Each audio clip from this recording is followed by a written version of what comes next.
Hello again. Welcome back to the channel. Today we're going to be looking at my Celestial Lions Space Marines. It's only a small force, about 16 models or so, which is why I'm doing it in this format, because it's only a little force. I do apologize about my background. A little while ago, I was using it to put models on whilst I was letting wash dry, and as you can see, it's stained all over, which is very annoying. I need to get a nice new background. To be fair, I could just spray paint it black and it'd be fine, because this is just the cover of a book that I used to use for my sketching and art. Anyway, right, we're going to just hop straight in. We're going to start with the first squad. So there are 3 squads and a character. In order, we've got a tactical squad, a combat squad, a second combat squad, a Devastator squad, and a force commander. Well, a commander, I should say. These are all for running in 4th edition. So, knowing that, these are obviously not going to be any Primaris Marines. I don't collect them because I don't really like them. That's all I'll say on it. So we'll get straight into it with some TAC Marines. So here's the first one. Now, something I did with my Celestial Lions is all of the squad numbers and company numbers, which is the one on the knee. If you're wondering, the one on the knee is the company, the one on the shoulder pad is the squad.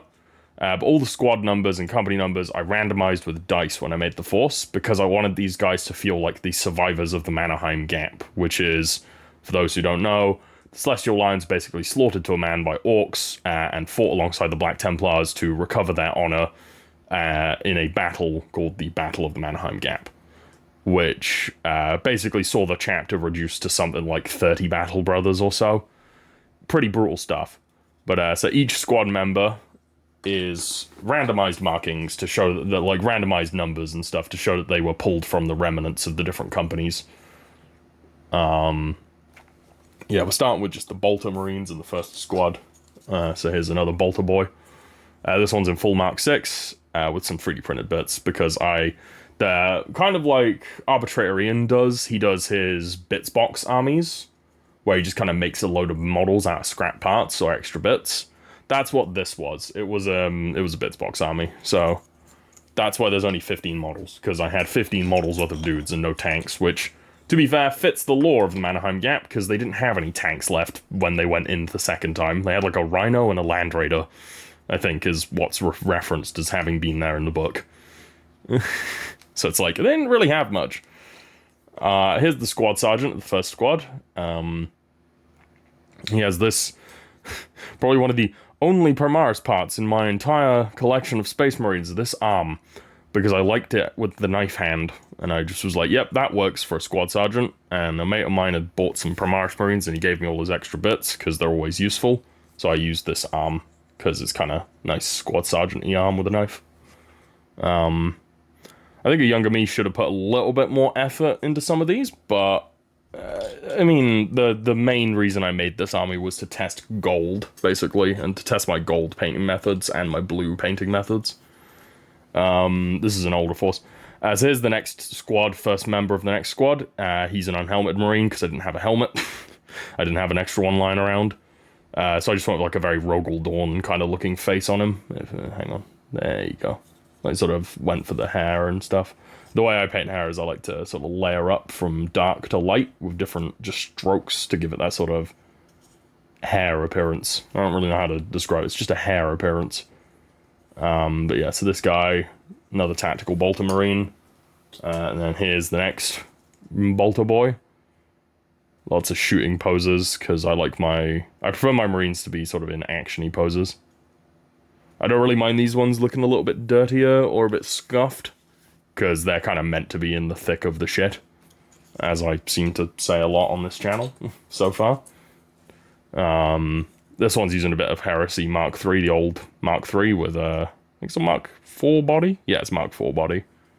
Yeah, you'll see as this series of looking at my armies goes on, you'll see a lot of Marines with like mixed Mark III, IV, and like the Mark 8 kit parts just like thrown together in random order.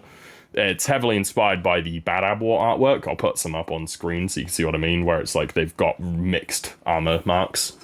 One of my Lamenters is in fact a direct recreation of one of the pieces of art of the mixed armor marks. This is the squad sergeant of this squad. He has a combi melter because the special weapon in this combat squad is a melter gun. And of course, you can probably tell this squad can be ran as a full 10-man squad with a special weapon and a heavy weapon. If I'm running it as an ally for my Black Templars, for example, or as an ally just in general, because I've got quite a lot of small forces that I've intentionally bought for the purposes of running as allies for different forces, but you could totally just combine a bunch of them together and that would make one massive force, which would be kind of funny. To have just a bunch of allied forces turned into one big force, but he's got Melter Bomb. Not that he can actually take a Melter Bomb, but, it's a nice visual way to represent the squad has Melter Bombs. Next we'll do the Devastator Marines, so first up we'll just do the Squad Sergeant first, because he's the least like the rest. Gave him a nice Storm Bolter. And I think that's all I actually gave him weapon-wise. I mean, he's got his, holstered pistol. But yeah, he's got his Storm Bolter. I know, the barrels aren't drilled. Don't at me. Please. I don't need it. But here's the first of the Bolter Marines. This full Devastator squad is all heavy bolters, because I'm going to be running these as Imperial Fists in, not in 4th, because in 4th you can't run, generally you can't run specific chapters. You kind of can. It's a weird thing, right? With the 4th edition Space Marine Codex, you can kind of take advantages and disadvantages that represent the chapter you're playing. It's very cool. I love how customizable it is. But yeah, so I'm going to run these as Imperial Fists in a way. So I figured, heavy bolter theme fits for an Imperial Fist successor. It's very, visually appealing look. We got 3 of those, and they're all very similar, but obviously still have the randomized markings to represent the fact that they have been drawn from the shattered remnants of the Celestial Lions. Just making sure I get these all in shot. Oh yeah, I like to do these transfers of the Aquila on Mark III chests. They just look really good. But yeah, so there's one Mark 6 kind of guys. I say Mark 6 kind of guys. He's got Mark 6 head. His rest of his body seems to be a mix of Mark 4 and Mark 8. Say what you will. Yeah, the final Devastator. Just a nice heavy bolter. I mean, they're all heavy bolters. Not much to say about a full heavy bolter squad. It is about as vanilla as you can get, bar them being painted as just Ultramarines. Apologies to the apologies to the millions of bastards out there that do genuinely love Ultramarines a lot. But, vanilla. I can't talk. I have a massive army of Black Legion. Anyway. So this is the Force Commander, or, just Commander in general. He's kind of inspired by the character in the book who is the last remaining member of the Celestial Lions who kills the Orc War Boss. At the end of the battle for the Mannerheim Gap, before Helbrecht and the boys show up to show him what for. And he's got just a bolt gun and a chainsword. Very sort of thing. In additions where I can run him with a pistol as well as his main gun, I would run this as a plasma pistol, even though it looks like a bolt pistol. And I mean, it is a bolt pistol, but I'd run it as a plasma pistol because no one has to know. But yeah, he's just a nice model. But yeah, so that's my Celestial Lions. They are a small force. Very small. Hang on, I will get them all on camera real quick.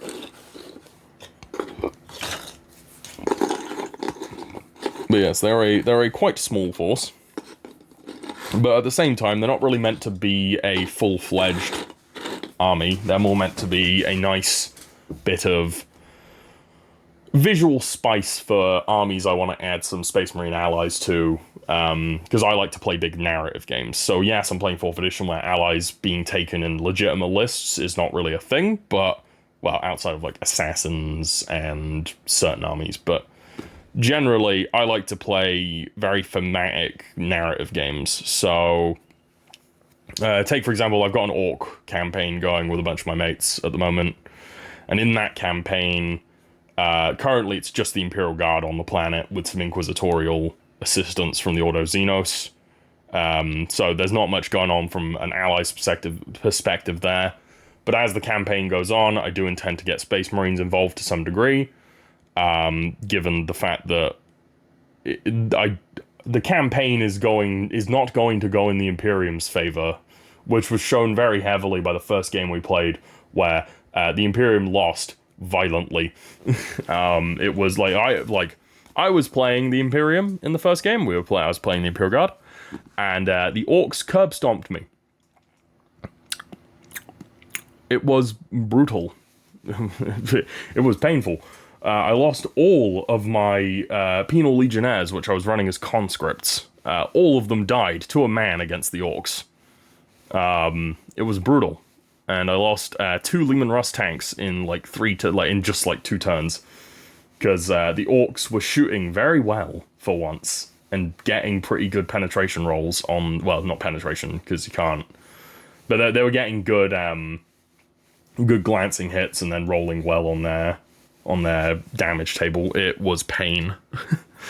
But anyway, so I like to run very thematic narrative games, so I tend not to really worry about the legality of a force composition, unless, because of how I play, I tend to have it always be at least 2 troops in an HQ, which is the base minimum for most force organization charts and forth.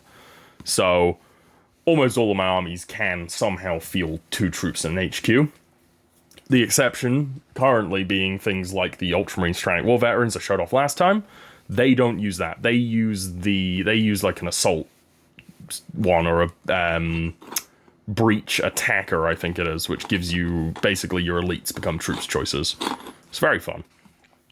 Anyway, that's the end of the video. I hope you got something from this. I know that it's not the most interesting content to just kind of show off models I've painted, but it's what I like to do. The next video I'm going to be doing is going to be a progress update on what I've done this month, because that's my plan. Is every month I'm going to progress update on what I've done this month and talk about what I'm how I did the things I've done, or talk about sort of my method a little bit for certain forces. I won't be showing them off, though, because that's for future videos, but I'll show off, pictures of the whole force as a whole, photographs and stuff whilst talking about them. But I'll go through them in more depth in videos for themselves at some point in the future. But, yeah, so that's the end of the video. Like and subscribe. Do all the YouTube things that the site demands you do, I guess. I mean, you don't have to. I'm not going to make you. I physically can't. But, yeah, like and subscribe, and I hope to see you again next time.